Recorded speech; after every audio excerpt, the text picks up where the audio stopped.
তোমাদের সাথে একটা রেসিপি শেয়ার করব। হয়তো কম বেশি সকলেই জানো, তারপরেও মন চাইলো যে তোমাদের সাথে একটু শেয়ার করা যেতেই পারে। তা প্রথমে ঠিক করিনি, ওর জন্য না অনেকটা কাজ এগিয়ে ফেলেছি। প্রথম থেকে শেয়ার করলে খুব ভালো হতো। এই পটলটাকে খোসা ছাড়িয়ে মাঝখান থেকে চিড়ে চিড়ে দিয়েছি, আর নুন হলুদ মাখিয়ে রেখেছিলাম খানিকক্ষণ। তারপরে একদম ভালো করে সুন্দর করে ভেজে নিয়েছি। ভাজা হয়ে গেছে পটলগুলো, দেখতেই পাচ্ছ। আর এখানে দেখো দারচিনি, এলাচ আর লবঙ্গ ফোড়ন দিয়েছিলাম। তারপরে একটা মিডিয়াম সাইজের পেঁয়াজ, সেটাকে খুব সুন্দর করে ভেজে নিয়েছি।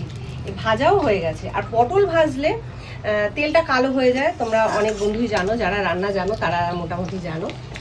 আর এখানে নিয়েছি সর্ষে, নারকেল, আধমালা মতন নারকেল, আর এই 1.5 চামচের মতন সর্ষে, আর 8টা মতন কাঁচা লঙ্কা, আর এরকম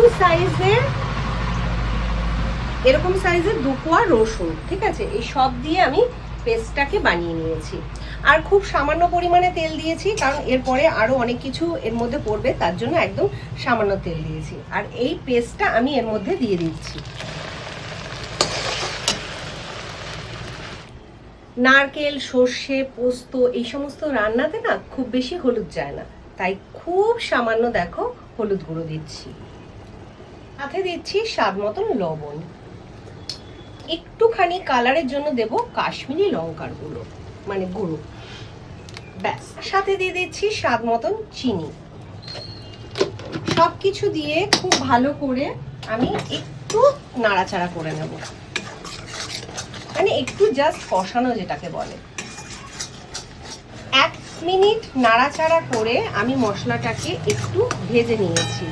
এরপর মিক্সারের বাটিটা ধুয়ে জলটা দিয়ে দেবো, আর একটু সামান্য জল দিয়ে দেবো। আর এই জলটা দিয়ে আবারও একটু ভালো করে এইভাবে কষিয়ে নেব, গ্যাসের আঁচটাকে বাড়িয়ে দিয়ে।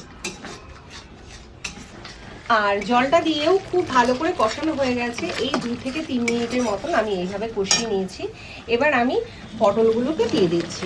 আর তোমরা এই রেসিপিটা না দেশি পটলে করার চেষ্টা করবে।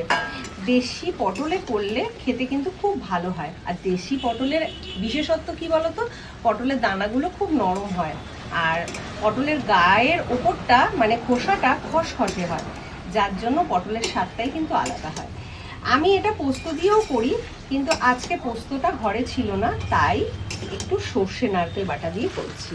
আমার মা এইভাবে করতো, কিন্তু মা পেঁয়াজ আর রসুনটা দিত না, এটা আমি একটু আলাদা করে অ্যাড করেছি।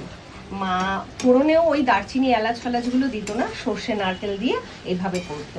তা আমি একটু রেসিপিটাকে মডিফাই করেছি, ঠিক আছে, কিন্তু খেতে ভালো হয়। আর এইভাবে একটু সুন্দর করে কষিয়ে নেব।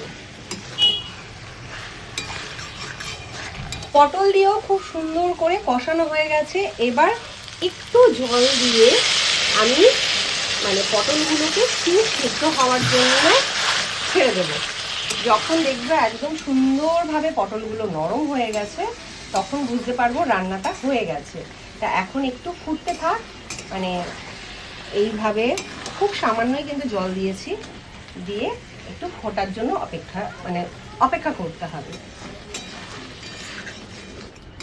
মোটামুটি আমার রান্নাটা কমপ্লিট, আর পটলগুলো সুসেদ্ধ হয়ে গেছে। আর সব শেষে ওপর থেকে দিয়ে দেব এই বেঙ্গল মার্কার খাঁটি সর্ষের তেল। ঠিক আছে, এটাতে কিন্তু স্বাদটা আরও বাড়িয়ে দেবে।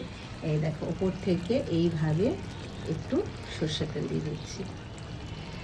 আর গ্যাসের আঁচটাকে অফ করে একটু মানে ঢাকা দিয়ে রেখে দেবো। এই হচ্ছে আমার সিম্পল একদম সাদামাটা সর্ষে নারকেলের একটা পটলের রেসিপি। মানে সর্ষে পটলও বলতে পারো, আবার সর্ষে নারকেল পটলও বলতে পারো। তা চলো এটা একটু ঢাকা দিয়ে রেখে দিই, তারপরে আমি আবার করে তোমাদের দেখাচ্ছি। দেখো তো লোভনীয় দেখতে হয়েছে কি না?